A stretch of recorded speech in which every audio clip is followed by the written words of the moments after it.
Sekarang mari kita ngomongin merge sort.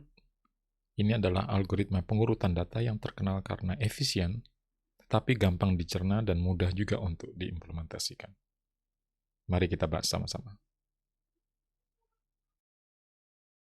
Rahasia dari merge sort sebenarnya adalah fungsi yang bernama merge, yaitu fungsi yang harus menggabungkan dua array A dan B dengan syarat A dan B ini masing-masing sudah harus terurut. Kita akan tampung hasilnya di array C, dan kemudian ini akan kita kembalikan sebagai return value, tentunya setelah melakukan sesuatu. Nah, misalnya untuk ilustrasi, A adalah 1 dan 8, dan B adalah 2, 3, dan 9.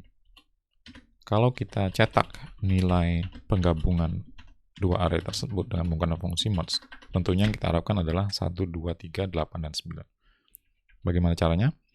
Nah, di dalam fungsi merge ini kita harus melakukan iterasi. Di dalam iterasi tersebut, kita harus memilih antara elemen pertama A atau elemen pertama B yang paling kecil. Yang kecil itulah yang kita tampung di array C. Jadi kalau elemen pertama lebih kecil dari B, kita akan memasukkan elemen tersebut ke C dengan menggunakan array push, dan kita ambil elemen pertama dari A tadi dengan menggunakan array shift. Karena shift akan mengambil elemen pertama sekaligus mengeluarkannya dari array tersebut, yaitu dari array A. Sudah jelas kalau ternyata B, elemen pertama B yang lebih kecil daripada elemen pertama A, ya B yang kita masukkan ke dalam C. Nah, begitu saja. Iterasi ini harus kita lakukan selama dua-duanya, array A dan B, masih ada isinya. Ini diindikasikan dengan property length. Kalau dua-dua atau salah satu array tersebut sudah kosong, ya sudah, kita tambahkan saja sisanya kita menggunakan concat bukan push, karena kita harus menggabungkan dua array.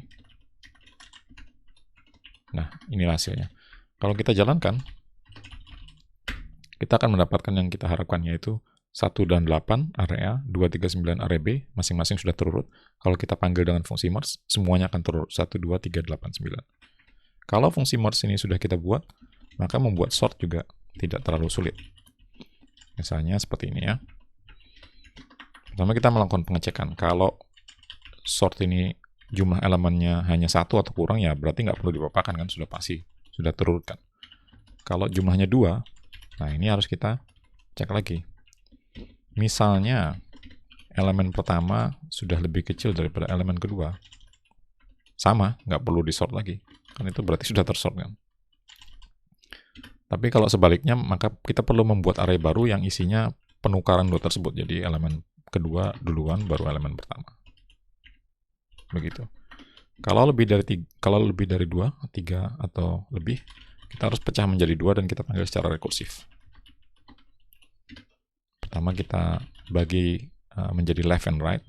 Left adalah dari 0 sampai midpoint tadi, kita menggunakan array slice, dan right adalah dari midpoint sampai terakhir. Karena sampai terakhir menggunakan array slice, kita tidak perlu spesifikasikan di parameternya. Kemudian masing-masing akan kita sort terpisah. Sorted left kita menggunakan sort lagi secara rekursif, dan sorted right kita akan menggunakan sort lagi secara rekursif. Kalau sudah dapat, ya sudah, berarti kita gunakan fungsi merge tadi untuk menggabungkan keduanya.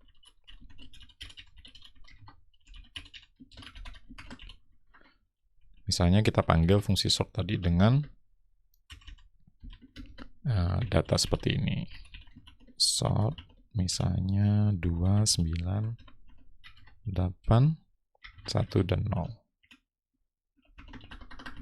Begitu kita jalankan, maka angka-angka tersebut akan terurutkan dengan menggunakan sort secara rekursif dan menggabungkan bagian kiri dan kanan menggunakan fungsi merge. Mudah bukan?